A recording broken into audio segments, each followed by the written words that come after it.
কেন মারপিট হয়? বড় ম্যাচে কেন মারপিট হয় একটা ছোট আলোচনা করব। একটু গলাটা বসে আছে, তাই বড় ম্যাচ নিয়ে পরে আলোচনা করব। না মানে চিল্লামিল্লি করে গলা বসেনি, এমনি জাস্ট বসে আছে। তো একটা ছোট্ট বিষয় নিয়ে তো একটু আলোচনা করে নেব। কেন মারপিট হয়? আমরা দেখছিলাম যে গতকাল বোধহয় একটা ছোট্ট একটা ঘটনা ঘটেছে মারপিটের। ছোট্ট হোক বড় হোক, অভিপ্রেত নয়, যে কোনো মারপিটের ঘটনা। কল্যাণী স্টেডিয়ামের ম্যাচ শেষে বোধহয় কল্যাণী যে সীমান্ত যে ট্রেন স্টেশনে ওখানে ঘটেছে। তো দেখলাম সোশ্যাল মিডিয়ায় কোনো এক মোহনবাগানের সমর্থকের একটা ছবি বেরিয়েছে। তো তারপর দেখছি যে অনেক মোহনবাগানের ফ্যান বলছে এরপর আমরা বদলা নেব, রক্ত ঝরিয়ে দেব। এবং এই মন্তব্যটা যে বস্তিবাসী খুব নিম্ন শ্রেণীর মোহনবাগান ফ্যানরা করছে তাও নয়। আমি দেখেছি অনেক সকল সুশিক্ষিত, বিদেশেও থাকে অনেকে, তারা এই ধরনের মন্তব্য করছেন। মানে একটা টিপিক্যাল একটা বস্তি কালচার। দেখুন, কেন মারপিট হয় সেটা নিয়ে আলোচনার পূর্বে বলি, যখন একটা মারপিট হয় তখন মারপিটের পরে এক পক্ষ হয়তো বেশি ক্ষতিগ্রস্ত হয়, এক পক্ষ কম ক্ষতিগ্রস্ত হয়। তো আমাদের মধ্যে একটা ধারণা আছে সমাজে যে বেশি ক্ষতিগ্রস্ত হয়েছে সে বোধহয় ভালো মানুষ, সাধু মানুষ, আর যে কম ক্ষতিগ্রস্ত হয়েছে সে খুব বাজে মানুষ। যুদ্ধের ক্ষেত্রে হয়, যুদ্ধে যে জেতে সে হঠাৎ করে রামচন্দ্র হয়ে যায়, আর যুদ্ধে যে হারে সে রাবণ হয়ে যায়। এটা চিরকাল হয়ে আসছে। তো প্রথমত আমি বলবো যে এই ধরনের মারপিট যারা করেছে, যারা রক্ত ঝরিয়েছে, যারা রক্ত ঝরেছে, উভয়ই দোষী। মানে এই ক্ষেত্রে ইস্টবেঙ্গল, মোহনবাগান উভয় ক্লাবের সমর্থকই কিন্তু দোষী। মানে যার শুধু ছবি বেরিয়েছে মার খাওয়া, সে ভালো আর অপর ব্যক্তি মন্দ তা নয়, দুই পক্ষই মন্দ। মারপিট হয়েছে, মারপিট হলেও এক পক্ষ জেতে এক পক্ষ হারে, কিন্তু মারপিটটা কেন হবে?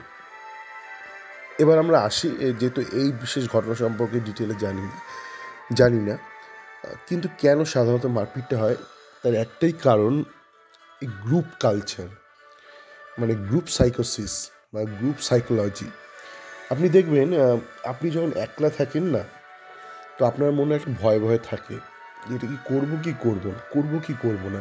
কিন্তু আপনি যখন একটা সমষ্টির মধ্যে ঢুকে যান, একটা গ্রুপের মধ্যে, তখন অনেক কিন্তু বেপরোয়া ভাব চলে আসে।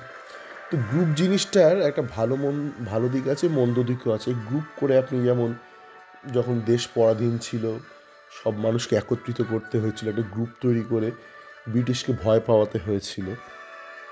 এখনও আমরা দেখছি যে ভারতের যেসব প্রান্তে বাঙালিদের উপর অত্যাচার হচ্ছে, হ্যারাসমেন্ট হচ্ছে, তার বিরুদ্ধে কিন্তু একটা গ্রুপ, একটা ভয়েস উঠে আসছে, যার পরিপ্রেক্ষিতে ভয় পেয়ে যাচ্ছে যারা বাঙালিদের উপর অত্যাচার করছে। মানে আগে ব্রিটিশরা করতো, এখন কিছু হিন্দিভাষী বা এরা করছে, বা গুজরাটি এরা করছে, যে কি ওই বিষয় থেকে সরে আসি। তো এই গ্রুপ সাইকোলজিস বা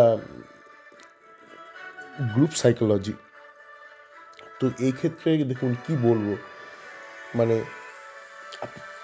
যার সন্তান আছে, আপনি সন্তানকে না করলেও কাজ করবে না এই জিনিসগুলো। এইগুলো মঞ্চ ব্যক্তি বিশেষের কানে পৌঁছানো দরকার, যে আপনি একটা গ্রুপের পাল্লায় পড়ে যেমন অনেক কিছু পেতেও পারেন, আবার অনেক কিছু হারাতেও পারেন। এক নম্বর হচ্ছে আপনি আপনার ব্যক্তি সত্তাটা হারাবেন, মানে ইন্ডিপেন্ডেন্ট থিঙ্কিং।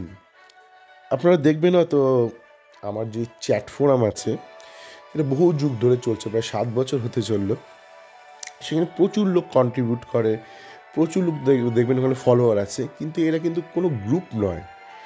মানে একটা সময় অনেকে ভাবতো যে আমি আমার চ্যাট ফোরামের মানে একদম মাথা এবং সবাইকে নির্দেশ দিই, না সেরকম কিচ্ছু নেই। আমি নিজেও ব্যক্তিগতভাবে এই গ্রুপ বিষয়ে বিশ্বাস করি না। আমি তাই সকলকে বলি, আপনি আপনার ব্যক্তি সত্তাটাকে হারাবেন না, ইন্ডিপেন্ডেন্ট থিঙ্কিং করুন, মানে স্বাধীনভাবে ভাবতে শিখুন।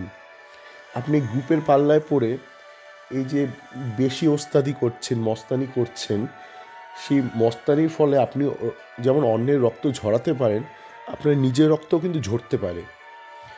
এই দুটো গ্রুপে যখন ক্ল্যাশ হয়, এক পক্ষ রক্ত কম ঝরে, এক পক্ষে রক্ত বেশি ঝরে। যার রক্ত বেশি ঝরে সে নিজেকে একটা ভিকটিম, একটা কার্ড প্লে করার চেষ্টা করে। তো সেই জন্য বলবো যে এই গ্রুপ কালচার এটাকে এনকারেজ করবেন না, মানে লাল হলুদ সবুজ মেরুন কোনো পক্ষকে এনকারেজ করবেন না। ওই ওরা ঝরিয়েছে আমরা ঝরাবো, এই ওরা আর আমরা, এই বহু বচন, এখানে কিন্তু সমস্যাটা ও আর আমি হলে একটা সমস্যা হতো না। এবং যারা বলছে তারা কিন্তু আমি ঝরাবো বলছে না, তাদের অতটা সাহস নেই, মুরদ নেই। সে লাল হলুদ সবুজ মেরুন ডাজেন্ট ম্যাটার।